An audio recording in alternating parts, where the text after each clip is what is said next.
নমস্কার, আমি অন্বেষা। গয়েশপুর নেতাজি বিদ্যা মন্দিরের তরফ থেকে আজকের ভিডিওটা ক্লাস 12দের জন্য। আজকে আমরা একটা ইম্পর্টেন্ট টপিক নিয়ে ডিসকাস করব, যেটা হচ্ছে ট্রান্সক্রিপশন। ট্রান্সক্রিপশন পড়ার আগে প্রথমে আমাদের জানতে হবে ট্রান্সক্রিপশনটা কি, মানে এই প্রসেসটা কি। তো ট্রান্সক্রিপশন একটা এমন প্রসেস যে প্রসেসে আমরা জানি যে জেনারেলি ডিএনএ থেকে যে প্রসেসে এমআরএনএ তৈরি হয় সেই প্রসেসটাকে বলা হয় ট্রান্সক্রিপশন। আর যদি কোনো কারণে এমআরএনএ থেকে উল্টোটা, অর্থাৎ এমআরএনএ থেকে যদি ডিএনএ সংশ্লেষ হয়, তাহলে সেই প্রসেসটাকে বলা হবে রিভার্স ট্রান্সক্রিপশন। শুধু মাথায় রাখতে হবে এই প্রসেসে সাহায্য করবে যে উৎসেচকটা, তার নাম রিভার্স ট্রান্সক্রিপ্টেজ, যেটা দেখতে পাওয়া যায় টিএমভি ভাইরাসের ক্ষেত্রে, মানে টোবেকো মোজাইক ভাইরাসের ক্ষেত্রে এটা দেখতে পাওয়া যায়। এবার আমরা জানবো ট্রান্সক্রিপশনের প্রধান এনজাইম কোনটা। রেপ্লিকেশনের জন্য প্রধান এনজাইম যেমন ডিএনএ পলিমারেজ, ট্রান্সক্রিপশনের প্রধান এনজাইমটার নাম হলো আরএনএ পলিমারেজ।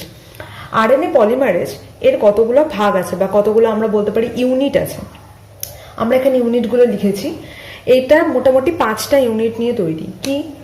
2টো আলফা থাকে, একটা বিটা থাকে, একটা বিটা প্রাইম থাকে, আর একটা থাকে ওমেগা। এই অংশগুলো এদের মধ্যে দেখতে পাওয়া যায়। কিরকম ভাবে থাকে ওরিয়েন্টেশন আমি দেখিয়েছি, 2টো আলফা, একটা বিটা, বিটা প্রাইম, আর মাঝখানে ওমেগা। এবং এই অবস্থায় এই যে জিনিসটা রয়েছে যে আরএনএ পলিমারেজ, এই ফ্যাক্টরটা মানে এই আরএনএ পলিমারেজ উৎসেচকটা মোটামুটি ইনঅ্যাক্টিভ কন্ডিশনে থাকে। এটাকে অ্যাক্টিভ করার জন্য বেশ কিছু ফ্যাক্টরের প্রয়োজন হয়। তার মধ্যে এরকম একটা ফ্যাক্টরের নাম হচ্ছে সিগমা ফ্যাক্টর। তো যখন সিগমা ফ্যাক্টর এবং আরএনএ পলিমারেজ দুটো যুক্ত হয়, তখন তাকে বলা হয় হলো এনজাইম। হলো কথাটার মানে হচ্ছে কমপ্লিট, যেটাকে আমরা বলি কমপ্লিট। হলো কথার মানে কমপ্লিট, অর্থাৎ যখন সিগমা ফ্যাক্টর এবং আরএনএ পলিমারেজ দুটো একসঙ্গে যুক্ত হয়, তখন এটা একটা কমপ্লিট এনজাইমটা তৈরি করছে, যার নাম হচ্ছে হলো এনজাইম। তো আমরা এখানে দেখাচ্ছি 5টা ফ্যাক্টর তো ছিলই, 5টা ইউনিট ছিল, সরি ফ্যাক্টর না, আর তার সাথে সিগমা, এটা একটা ফ্যাক্টর, সবকটা জুড়ে গিয়ে তৈরি করেছে একটা হলো এনজাইম। এছাড়াও আমরা এটা যেমন দেখলাম, এটা একটা সিগমা একটা ফ্যাক্টর যেটা কিনা আরএনএ পলিমারেজকে অ্যাক্টিভ হতে সাহায্য করে। এছাড়াও কতগুলো অ্যাক্টিভ ফ্যাক্টর থাকে প্রোক্যারিওটিকের ক্ষেত্রে, যেমন একটা আছে ক্যাপ, সিএপি, ক্যাটালিক জিন অ্যাক্টিভেটর প্রোটিন, এবং আর একটা থাকে সিএএম। এগুলো সমস্ত প্রোক্যারিওটিকের ক্ষেত্রে দেখতে পাওয়া যায়। ক্যাপ আর এটা হচ্ছে সিএএমপি, ক্যাম্প। এগুলো কিন্তু ফ্যাক্টর যেগুলো প্রোক্যারিওটিকের মধ্যে দেখতে পাওয়া যায়, যা আরএনএ পলিমারেজকে অ্যাক্টিভেট করতে সাহায্য করে। কিন্তু ইউক্যারিওটিকের ক্ষেত্রে কি কি দেখতে পাওয়া যায়? একটা হচ্ছে ট্রান্সক্রিপশন ফ্যাক্টর 2D, এ, বি, এইচ, জে, এই সমস্ত কিছু ফ্যাক্টর আছে যা কিনা ইউক্যারিওটিকের ক্ষেত্রেও হেল্প করে এই আরএনএ পলিমারেজকে অ্যাক্টিভ হতে। তো এবার আমরা শুরু করব আরএনএ ট্রান্সক্রিপশন, মানে যেটা আমরা তৈরি করা দেখবো, বা ট্রান্সক্রিপশন প্রসেস কি করে শুরু হচ্ছে। তো যখন আমরা রেপ্লিকেশন পড়েছিলাম, আমরা দেখেছিলাম রেপ্লিকেশন একটা নির্দিষ্ট অঞ্চল থেকে শুরু হয়। ঠিক তেমনই ট্রান্সক্রিপশন একটা নির্দিষ্ট অঞ্চল থেকে শুরু হবে। অর্থাৎ এই যে ডিএনএ পলিমারেজ যেমন একটা পার্টিকুলার রিজিয়ন থেকে বসে কাজটা শুরু করেছিল, এখানেও তেমন আরএনএ পলিমারেজ এবং সিগমা ফ্যাক্টর একটা পার্টিকুলার রিজিয়নে বসে পুরো কাজটা বা আরএনএ সংশ্লেষটা শুরু করবে। এটা একটা ডিএনএর মধ্যে যে পার্টিকুলার রিজিয়ন থেকে এই আরএনএ পলিমারেজটা এসে বসবে এবং যেখান থেকে পুরো এই ট্রান্সক্রিপশন ফ্যাক্টরটা শুরু হবে, সেই রিজিয়নটাকে বলা হয় প্রোমোটার। যেমন আমরা বাড়ি তৈরি করার সময় নতুন একটা জায়গা খুঁজি, কার হেল্প নিয়ে? প্রোমোটারের হেল্প নিয়ে। এবং প্রোমোটারের হেল্প নিয়ে আমরা সেখানে বাড়ির জন্য জিনিসপত্র ইনভেস্ট করি, অর্থাৎ ইট, বালি, সিমেন্ট এগুলো ইনভেস্ট করি। তাহলে তার করার জন্য আমার কি দরকার? একটা ভালো জায়গা জমি দরকার। সেটা কে খুঁজে দেয়? প্রোমোটার। এখানেও তেমন তাই, এই প্রোমোটার রিজিয়নে এসে আরএনএ পলিমারেজ বসে।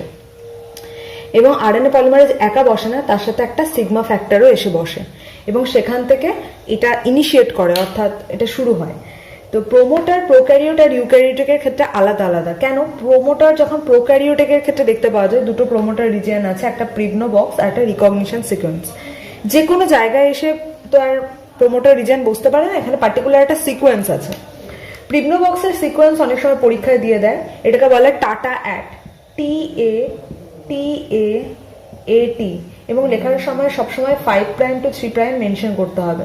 অর্থাৎ আমরা যে এখানে দেখতে পাচ্ছি যে 5' to 3' যে অংশটা, এখানে যেখানে টাটা অ্যাট এই সিকোয়েন্সটা থাকবে, সেখানে এসেই কিন্তু প্রোমোটার, মানে সেটাকে প্রোমোটার রিজিয়ন কনসিডার করে আরএনএ পলিমারেজ এখানে বসবে।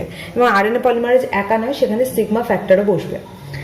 আর ইউক্যারিওটিকের ক্ষেত্রেও এরকম দুটো রিজিয়ন রয়েছে, যেটাকে বলবো প্রোমোটার রিজিয়ন। একটা হচ্ছে ক্যাট, CAAT 5' to 3', আর একটা হচ্ছে tata box, TATA tata box 5' to 3'। এই দুটো প্রোমোটার রিজিয়ন দেখতে পাওয়া যায় ইউক্যারিওটিকের ক্ষেত্রে। আর প্রোক্যারিওটিকের ক্ষেত্রে প্রিগ্নো বক্স আর রিকগনিশন সিকোয়েন্স, এই দুটো হচ্ছে প্রোমোটার রিজিয়ন যা প্রোক্যারিওটিকের ক্ষেত্রে দেখতে পাওয়া যায়। তো আমরা এই ট্রান্সক্রিপশন পুরো প্রসেসটাকে তিনটে দশায় ভাগ করব। প্রারম্ভিক দশা, শৃঙ্খল সম্প্রসারণ দশা। প্রারম্ভিক দশা আর একটা নাম ইনিসিয়েশন, শৃঙ্খল সম্প্রসারণ দশা বা ইলংগেশন, আর একটা অন্তিম দশা বা টার্মিনেশন।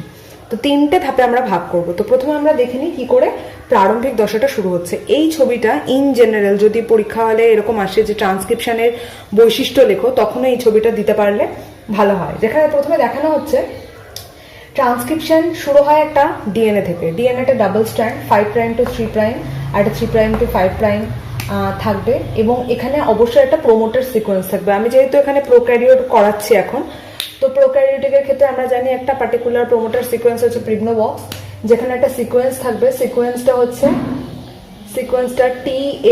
TAT 5' to 3', অর্থাৎ এই জায়গাতে থাকবে 5' to 3' অঞ্চলে, এবং এটা দেখতে পাওয়া যাবে। তো এখানে কি করা হচ্ছে, এর উপরে এসে প্রথমে আরএনএ পলিমারেজ এসে বসে, এবং যখন আরএনএ পলিমারেজ এসে বসে এই পার্টিকুলার জায়গায়, কোন জায়গায় এসে বসে, প্রোমোটার রিজিয়নে, তার সাথে সিগমা ফ্যাক্টরও এসে এখানে বসে। এবং সিগমা ফ্যাক্টর আর আরএনএ পলিমারেজ যখন এখানে এসে বসে শুরু করে, তখন এদের মধ্যে যে বন্ডটা ছিল, বন্ডটা ভেঙে যায় এবং একটা বাবল ফর্মেশন হয়। এটাকে বলা হয় ট্রান্সক্রিপশন বাবল। যেমন রেপ্লিকেশনের ক্ষেত্রেও হয়, তেমন ট্রান্সক্রিপশনের ক্ষেত্রেও হয়। এটাকে বলা হয় ট্রান্সক্রিপশন বাবল। এইটুকুনি পোর্শনকে বলা হয় প্রারম্ভিক দশা, অর্থাৎ প্রারম্ভিক দশায় শৃঙ্খল যখন ভাঙতে শুরু করেছে সেই দশায় এইটুকুনি ঘটনা ঘটে। এরপর আমরা যাব শৃঙ্খল সম্প্রসারণ দশা, কিন্তু তার আগে একটু ছোট্ট করে কয়েকটা জিনিস বলিনি। যেমন এই প্রোমোটার রিজিয়ন যখন তৈরি হয়েছে, তখন আমাদের একটা জিনিস জানতে হবে যে ট্রান্সক্রিপশন যেখান থেকে স্টার্ট হচ্ছে সেটাকে আমরা বললাম ট্রান্সক্রিপশন স্টার্ট সাইট। এরপর এই অংশকে আমরা দুটো ভাগে ভাগ করতে পারি, একটা হচ্ছে ডাউনস্ট্রিম আর একটা হচ্ছে আপস্ট্রিম। যেখান থেকে mRNA সংশ্লেষ হচ্ছে, অর্থাৎ যেখান থেকে mRNA তৈরি হয় যে পোর্শনটা থেকে, সেই পোর্শনটা অর্থাৎ mRNA যেখানে সংশ্লেষ হবে তাকে ডাউনস্ট্রিম বলে। এবং সেই দিকে নিউক্লিওটাইডগুলোকে ধনাত্মক ধরা হয়, এবং স্টার্ট সাইটের পিছনের দিকে অর্থাৎ যে নিউক্লিওটাইডগুলো থাকবে তাদেরকে ঋণাত্মক ধরা হবে, এবং শনাক্ত করা হবে যে সেগুলো হচ্ছে আপস্ট্রিম। দুটো জিনিস এখানে মাথায় রাখতে হবে, যেটা আপস্ট্রিম হবে অর্থাৎ আপের দিকে যাব। আমরা যদি শিমুরালি, চাকদা ওই দিকটা যাই, দেখা যাবে যে ওই সমস্ত জায়গায় একটু গ্রামের দিকের পরিবেশ।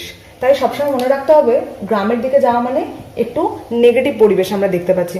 নট অনলি, মানে আমি বলতে চাইছি যে এখানে উন্নতির দিক থেকে ওইদিকে পুরোটাই মাঠ, কোনো কসমোপলিটন এরিয়া নয়, কিন্তু যখন আমি ডাউনের দিকে যাব এটা একটু তুলনামূলক উন্নত।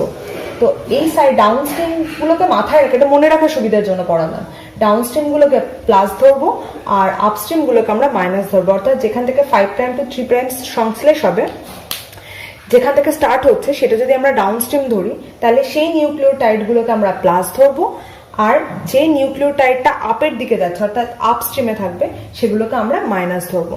এই অংশটা ধরে আমরা শুরু করব ট্রান্সক্রিপশন। তো ট্রান্সক্রিপশনের প্রারম্ভিক দশা হয়ে গেল।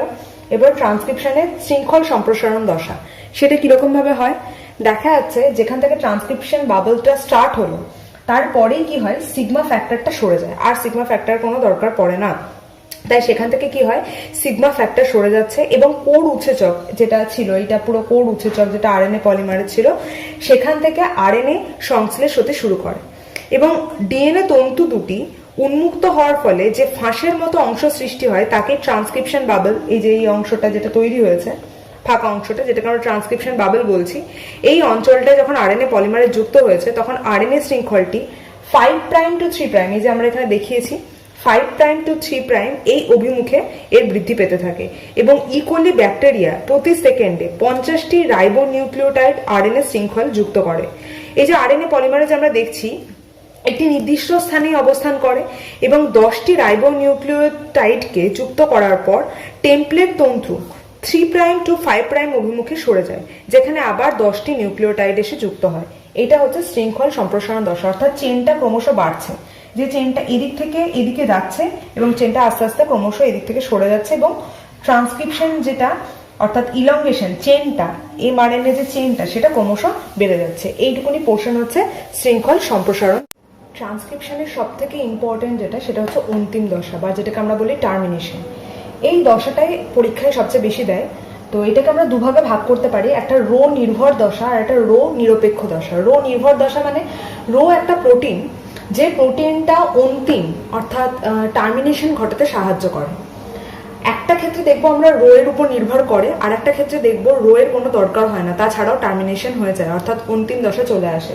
তো প্রথমে আমরা রো নির্ভর দশাটা পড়বো। কিরকম হয় দেখা যাচ্ছে এখানে যে এইটা হচ্ছে একটা ডিএনএ যেটা শৃঙ্খল সম্প্রসারণ হচ্ছিল, আরএনএ চেনটা বাড়ছিল, আরএনএ পলিমারেজ এসে এর উপর বসেছিল। এরপর কি হলো, একটা রো প্রোটিন এসে যুক্ত হলো, রো প্রোটিন এসে এমআরএনএ এর উপর বসলো এবং যেই দিকে চেনটা তৈরি হচ্ছে এই দিকে এগোতে শুরু করলো। আমরা দেখছি পরের ছবিতে এটা মোটামুটি এখানে ছিল, সেটা একটু এগিয়ে এসছে এবং আলটিমেট কি করে এই জায়গায় কেটে দেয় চেনটাকে। তার ফলে রো প্রোটিনের প্রভাবে আমরা দেখতে পাচ্ছি সব আলাদা হয়ে যায়, মানে ডিএনএ স্ট্যান্ড দুটো আলাদা হয়ে যায়, যে বাবেলটা তৈরি হয়েছিল সেটা আবার নর্মাল হয়ে গেল, এমআরএনএটা আলাদা হয়ে গেল, আরএনএ পলিমারেজটা আলাদা হয়ে গেল। তাহলে রো প্রোটিন এসে কি করলো, এই যে চেনটা বাড়ছিল সেটাকে কেটে দিল। This is called termination. এটা এক ধরনের টার্মিনেশন বা অন্তিম দশা, যেখানে দেখানো হচ্ছে রো প্রোটিনের উপস্থিতিতে কিভাবে চেনটা থেমে যায় বা চেনটা কেটে যায়। আর এটা হচ্ছে রো নিরপেক্ষ দশা, মানে এখানে রো প্রোটিনের কোনো প্রয়োজন হবে না। তাহলে আমরা জানবো কি করে, এমআরএনএ চেনটা আলাদা হয়ে যাচ্ছে, এমআরএনএটা বাড়ছিল এবং এখানে কোনো রো প্রোটিন লাগবে না।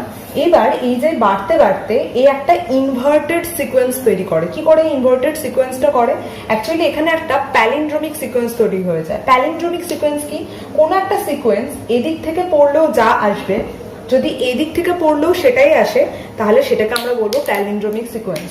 অর্থাৎ এদিক থেকে যদি কোনো একটা সিকোয়েন্স হয় GAATTC, আমি ধরে নিচ্ছি এদিক থেকে পড়লে হচ্ছে, তাহলে এর কমপ্লিমেন্ট কি কি দাঁড়াবে, GAATTC। অর্থাৎ এমন একটা সিকোয়েন্স যেটা এদিক থেকে পড়লেও যা আসবে, এদিক থেকে পড়লেও তাই আসবে। তখন কি হবে, যদি এরকম কোনো সিকোয়েন্সের চেনটা বাড়তে থাকে তখন সেটা ঘুরে যায় এবং নিজেদের মধ্যে একটা ইনভার্টেড শেপেড স্ট্রাকচার তৈরি করে দেয়, যেটা মেয়েদের অনেকটা চুলের খোপাতে ইউজ করা হয়, যে হেয়ার পিন সেরকম তৈরি হয়ে যায়। এইরকম দশা তৈরি হয়ে গেলে তখন নিজে থেকে চেনটা এরকম জায়গা থেকে কেটে যায় এবং এখানে কোনো রো প্রোটিনের দরকার হয় না, সবগুলো আলাদা হয়ে যায়। তারপরে এমআরএনএটাও আলাদা হয়ে যায়, আরএনএ পলিমারেজ আলাদা হয়ে যায়, ডিএনএ সিকোয়েন্সগুলো আস্তে আস্তে আলাদা হয়ে যায়। তো এই যে দশাটা, এখানে কোনো রো প্রোটিন লাগছে না, শুধুমাত্র ইনভার্টেড সিকোয়েন্সের কারণে। অর্থাৎ ধরে নিই, আমি এটাকে একটু বোঝাই যে এটা কি করে হয়। এরকম একটা লম্বা চেন, এরকম একটা আরএনএ আসছিল, আরএনএটার যদি ধরে নিই এখানে GAATTC, যদিও এখানে টি আসবে না কারণ এটা আরএনএ আমি বলছি, কিন্তু জাস্ট সিকোয়েন্সটা বোঝানোর জন্য বলছি। এবার এখানেও দেখা যাচ্ছে GAATTC আছে।